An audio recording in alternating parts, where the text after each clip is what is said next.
तो hello friends, कैसे हैं आप लोग।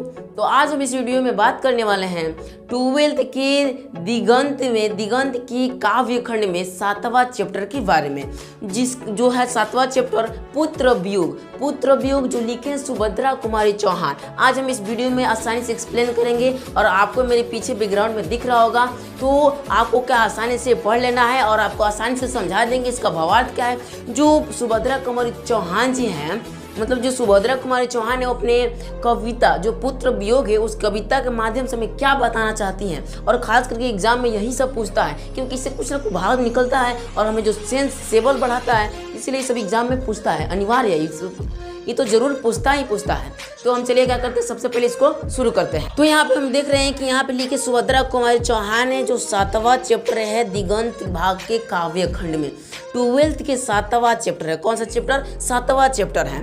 तो हम यहाँ पे देख रहे हैं सुभद्रा कुमारी चौहान क्या लिखी हैं। सुभद्रा कुमारी चौहान लिखी है पुत्र वियोग। क्या लिखे हैं? पुत्र वियोग लिखे हैं, जो क्या चौथा चैप्टर है, तो 7वां चैप्टर है। 7वां चैप्टर में जो मतलब लिखा गया है वो सुभद्रा कुमारी चौहान के द्वारा लिखा गया है और इनके कुछ जीवनी लिखा गया है, जिनका जन्म है 16 अगस्त 1904 ईस्वी में इनका जन्म हुआ है और मृत्यु 15 फरवरी 1948 ईस्वी में बसंत पंचमी के दिन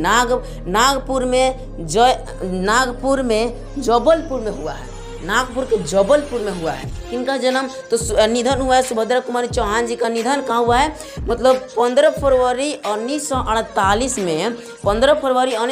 में बसंत पंचमी के दिन नागपुर से जबलपुर में हुआ है। ठीक, तो अब मैं आपको बताया था कि यहाँ पे बसंत पंचमी यानी जो सरस्वती पूजा के दिन होता है ना, सरस्वती पूजा हम लोग रखते हैं फरवरी में, वही बसंत पंचमी होता है। तो उस समय इनका शायद निधन हो गया है। किसमें निधन हो गया? तो कार एक्सीडेंट में शायद इनका निधन हो गया है।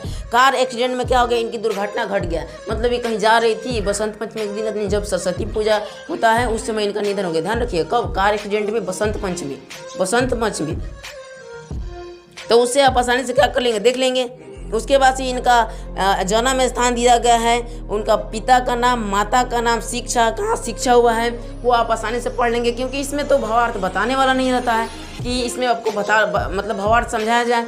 लेकिन आप आसानी से क्या कर लेंगे, इसको आसानी से आप सिंपली पढ़ लेंगे, इसमें तो कोई प्रॉब्लम नहीं होता है। अब हम आगे देखेंगे कि भाई यहाँ पर देख रहे हैं कि आपको एक और बात बताऊं कि यहाँ पर लास्ट में कुछ लिखे हैं। यहाँ पे लास्ट में यानी कि किसी भी कविता जो कवि लिखे रहते हैं ना, उनके जीवनी के अंत में एक छोटा सा पैराग्राफ के रूप में लिखा रहता है। उसमें होता क्या है कि वो यह बताना चाहते हैं कि मतलब उसमें यह बताते हैं उतनी शॉर्ट भाषा में कि हम मतलब वो उसी माध्यम से वो क्या कहें अपना कविता लिखे हैं, उसमें इसी भावार्थ को बताए हैं। तो उससे आप समझ जाएंगे। इसको भी एक बार पढ़ लीजिएगा, इसको भी एक बार क्या कर लीजिएगा, पढ़ लीजिएगा। उसके बाद से हम देखेंगे क्या, अब उसके बाद हम देखेंगे पुत्र वियोग। अब यहाँ पर आ गए पुत्र वियोग, यहाँ पे आ गए पुत्र वियोग। अब पुत्र वियोग लिखे हैं कौन? सुभद्रा कुमारी चौहान। कौन लिखी है? सुभद्रा कुमारी चौहान लिखी है पुत्र वियोग। हम एक एक करके क्या करेंगे, इसको एक्सप्लेन करेंगे, एक एक करके क्या करेंगे, एक्सप्लेन करेंगे। और एक एक करके एक्सप्लेन करने के बाद से हम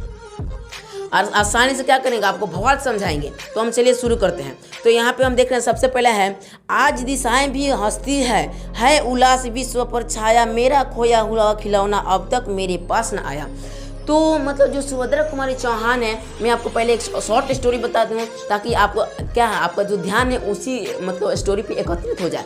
तो इसमें ये मतलब इनके ना जो सुभद्रा कुमारी चौहान है, एक मतलब बेटा है जो इनसे छिन गया है, मतलब छोटे में क्या मर गया है, छिन गया है। तो उसी के वियोग में क्या है लिखी है ये सुभद्रा कुमारी चौहान पुत्र वियोग। सुभद्रा कुमारी चौहान एक पत्नी ना है जो अपने वियोग में क्या है कुछ भी लिखी है, तो अपने पुत्र के वियोग में ही लिखी है पुत्र वियोग, मतलब उनका छोटा बच्चा था जो मर गया था, इसी के बाद को इसमें बता रहे हैं। तो हम इसको पढ़ेंगे फिर से कि आज दिशाएं भी हंसती है उल्लास विश्व पर छाया, मेरा खोया हुआ खिलौना अब तक मेरे पास ना आया।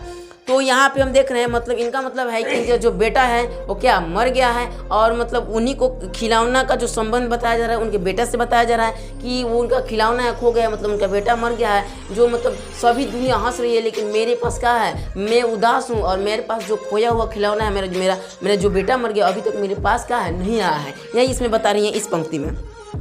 फिर आगे देखिए ना क्या क्या हो रहा है, बहुत चीज़ें बताएंगी। फिर आगे बोली हैं शीत न लग जाए इस भय से, नहीं गोद से जिसे उतारता, छोड़ काम दौड़ कर आई, माँ कहकर जिस समय पुकारा। मतलब बोल रही हैं कि मैं उसे शीत के डर से नीचे नहीं उतारता था ठंडी के दिनों में, कि उसे कहीं क्या ठंड न लग जाए। शीत के डर से मैं क्या था, उसे नीचे नहीं उतारता था, गोद से अपना नीचे नहीं उतारता था। फिर इसमें लिखे हैं कि छोड़ काम दौड़ कर आता। मतलब जब भी उनका पुत्र माँ अगर चिल्लाता था, मतलब किसी मुसीबत में कुछ भी कभी मतलब रोता था, माँ अगर चिल्लाता था, वो क्या करती, दौड़ कर आती थी अपने बच्चे के पास। फिर आगे बोल रहे हैं पंक्ति में कि थपकी दे देकर जिसे सुलाया, जिसके लिए लोरिया गाई, जिसके मुख पर जरा मलिंदा देख आंख में रात बिताई। अब इस पंक्ति में बहुत भावार्थ बता रही है। बोल रहे हैं कि जिसको मैं रात भर ठोक ठोक कर मतलब लोरिया सुला, मतलब लोरिया क्या है, सुना कर जिसे सुलाया, और जिसके आंख में थोड़ा सा कष्ट देकर, मतलब दुख देकर हम मतलब जिसके आंख में थोड़ा सा कष्ट देकर, मतलब उस बच्चा के दुख में, मतलब उनके जो बच्चा है उनकी आंख में थोड़ा सा कष्ट देकर, मतलब रात भर जग कर क्या करती थी, उनकी पहरा करती थी। मतलब जिसे मुख पर जरा मलिनता देख आंख में रात बिताई। मतलब उनके थोड़ा सा मुख पर क्या है, खुशी ना देकर उनके आंखों की अब मेरा बच्चा ठीक हो जाए, रात भर बिता देती थी इस बुलबुल कर। फिर आगे बोल रहे हैं, जिसके लिए भूख अपनापन, जिसके लिए भूल अपनापन पत्थर को भी देव बनाया, जिसके लिए भूल अपनापन पत्थर को भी क्या देव बनाया। कहीं नारियल दूध बतासे, कहीं चढ़ाकर शीश नवाया। और इसमें भी यह बोल रही हैं कि मैं जिसके लिए अपना सब कुछ भुला गया, जो भी मुझे याद था सब चीज़ भुला गया, और पत्थर को भी क्या कर दिया, देव बना दिया उसको पाने के लिए, उस बच्चा को पाने के लिए। और उस बच्चा को पाने के लिए, उस बच्चा को जीवित रखने के लिए, उसका आयु बढ़ाने के लिए मैं पत्थर को भी देव बना लिया। मैं कहाँ नहीं दूध चढ़ाया हूँ, कहाँ नहीं नारियल चढ़ाया हूँ, तो अभी तक मेरा बच्चा क्या है, लौट कर नहीं आया है। इससे यह बता रही हैं। फिर हम आगे देख रहे हैं कि यहाँ फिर यहाँ पे लिखी है, फिर भी कोई कुछ न कर सका, छीन गया खिलौना मेरा सहसा विवश बैठा ही, मेरा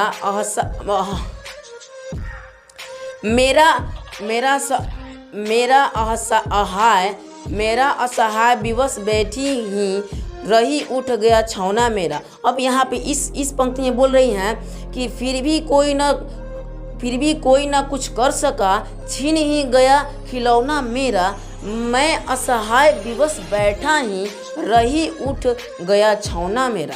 बोल रही हैं कि मैं बहुत लोगों पे विश्वास किया, मैं बहुत देवता देवी पर दूध नारियल चढ़ाकर विश्वास किया, लेकिन हुआ क्या कि कोई कुछ नहीं कर सका, कोई मेरे बच्चे को नहीं बचा सका, और मेरा बच्चा क्या हुआ, मुझसे छीन गया। फिर आगे बोल रही हैं, तड़प रहे हैं विकल्प प्राण ये, मुझको पल भर की शांति नहीं, वह खोया धन पा न सकूंगी, मेरी कुछ भी भ्रांति नहीं है। यानी कि मुझे थोड़ा पल भर की भी क्या है, शांति नहीं है। मेरा जो प्राण है वो कलप रहा है मेरे पुत्र बिना, मेरा जो मतलब प्राण है पुत्र बिना कलप रहा है, और मेरा थोड़ा भी पल की शांति नहीं है। और मैं वो खोया हुआ खिलौना मैं नहीं कभी भुला सकता हूँ। ये कोई मुझे संदेह नहीं है कि मैं उसे कभी भुला सकूँ। मैं ज़िंदगी में उस लड़का को मैं कभी नहीं भुलाऊंगा। भ्रांति मतलब भुलाना, ठीक है, मतलब कोई। तो अब यहाँ भ्रांति मतलब कोई संदेह नहीं, मैं उसे कभी बच्चा को भुला नहीं सकता। वह खोया हुआ धन मैं कभी नहीं भूल सकता, मुझे कोई संदेह नहीं है, मतलब मैं कभी नहीं उस बच्चा को भूल सकता, ये बता रही हैं। फिर आगे बोल रही हैं, फिर भी रोता ही रहता है, फिर भी रोता ही रहता है, नहीं मानता है मेरा मन, बड़ा जटिल नीरस लगता है, सूना सूना जीवन मेरा। बोल रही है इस पंक्ति में कि नहीं मानता है मेरा मन, यानी कि मेरा मन क्या होता है, मेरा हमेशा मन रोता ही रहता है, हमेशा मन क्या है, रोता ही रहता है, बहुत जटिल सा नीरस लगता है मेरा, मतलब जो मन है मेरे बच्चा बिना बहुत नीरस लगता है, हमेशा रोता है, मेरा बच्चा बिना मेरा जीवन सूना लगता है। यही इस पंक्ति में बता रही हैं। फिर आगे बोली हैं कि यह लगता है एक बार यदि पल भर को उसको पा जाती, यह लगता है एक बार यदि पल भर को मैं उसको पा जाती, जी से लगा प्यार से सर सहला सहला उसको समझाते। बोलिए कि मैं एक बार अपने बच्चा को पाली थी ना, एक बार मेरे पास मेरा बच्चा आ जाता तो मैं उसको सहला सहला कर उसको मतलब उसको सर पे सहला सहला कर मैं समझाती। आगे बोलिए कि क्या समझा रही हैं, वहीं आगे पंक्ति में लिखी है। तो फिर यहाँ पे हम देख रहे हैं लिखी है आगे पंक्ति में, मेरे भैया मेरे बेटा, मेरे भैया मेरी बेटी, अब माँ को यूँ छोड़ ना जाना। देखिए हैं, मेरे भैया मेरे बेटी, अब माँ को यूँ छोड़ ना जाना। बड़ा कठिन है बेटा खोकर माँ को अपना मन समझाना। बोल रही हैं कि अब मैं उसको समझाएंगी, जब एक बार पालेंगे उसे कभी भी एक बार, तो उससे सहला कर समझाएगी कि मेरे भैया मेरे बेटा, मेरे भैया मेरे बेटा, अब मुझे छोड़कर मत जाना। बड़ा कठिन है बेटा खोकर मन को अपना समझाना या संभालना, ये बता रही हैं इस पंक्ति में। और अंत पंक्ति में जो बता रही हैं, जो एकदम क्या है, पावरफुल पंक्ति है। अब आप देखिए ना आगे, भाई बहन भूल सकते हैं, पिता भले है तुम्हें भुलावे, पिता भले हैं तुम्हें भुलावे। भाई बहन भूल सकते हैं, पिता भले ही तुम्हें भुलावे, किंतु रात दिन की साथी माँ कैसे अपना मन समझावे। अब इस पंक्ति में बता रही हैं कि तुम्हारे भाई बहन भूल सकते हैं तुम्हें, तुम्हारे पापा तुमको भूल सकते हैं, पिता तुमको भुला सकते हैं, लेकिन माँ एक रात दिन की साथी जो हमेशा तुम्हें रात दिन साथ में रहती थी, वो कैसे भुलाएगी, कैसे अपना मन समझाएगी तुम्हारे बिना। यही इस कविता में, और इसका कुछ क्वेश्चन है। अभी मैं क्या करूँगा, एक्सप्लेन नहीं करूँगा, अगली वीडियो में क्या एक्सप्लेन कर दूंगा इसका अच्छे से क्वेश्चन कि क्या है। तब तक एक क्वेश्चन देखते हैं कि इसमें क्वेश्चन कैसे दिया है। इसमें बहुत क्वेश्चन का मैं क्या करते हैं, अभी एक्सप्लेन कर देते हैं इसे। तो यहाँ पे हम देख रहे हैं पहला क्वेश्चन है। तो यहाँ पे देख रहे हैं पहला क्वेश्चन है। तो यहाँ पे पहला क्वेश्चन है, कवयित्री मतलब जो कवित्री है, जो सुभद्रा कुमारी चौहान है, का खिलौना क्या है, तो उनका बेटा है जो खो गया है, यही है खिलौना। आप सिंपली में पढ़ लेंगे। फिर दूसरा देख रही हैं, कवित्री स्वयं को असहाय और विवश क्यों कहती है। कवित्री अपने को असहाय और विवश क्यों कहती है, क्योंकि जो उसका बड़ा सा सोना था, खिलौना था, भैया था, एक लड़का था उसका, जो खिलौना के रूप में मानती थी, मतलब उसे अपनी जान से ज़्यादा प्यार करती, उसे खो दी है, इसीलिए अपने आप को विवश, दुख, मतलब बहुत चीज़ अपने आप को मान रही है, विवश मान रही है कि मैं उससे काम नहीं हो सकता, यही बता रहे हैं। और फिर यहाँ पे 3 नंबर क्वेश्चन है, पुत्र के लिए माँ क्या क्या करती है, पुत्र की माँ क्या क्या नहीं करती है। इसको तो हमें भरने के लिए ज़िंदगी भर लग जाएंगी, तभी हम नहीं बता सकते इस क्वेश्चन का अर्थ। क्या नहीं करती है, किसके घर नहीं जाती है, कौन सा काम नहीं करती अपने पुत्र को संभालने के लिए। फिर यहाँ पे देख रहे हैं 4 नंबर क्वेश्चन। यहाँ पे 4 नंबर क्वेश्चन है, अर्थ स्पष्ट करें। आज दिशाएं भी हंसती है, आज दिशाएं भी हंसती है उल्लास विश्व पर छाया, मेरा खोया हुआ खिलौना अब तक मेरे पास न आया।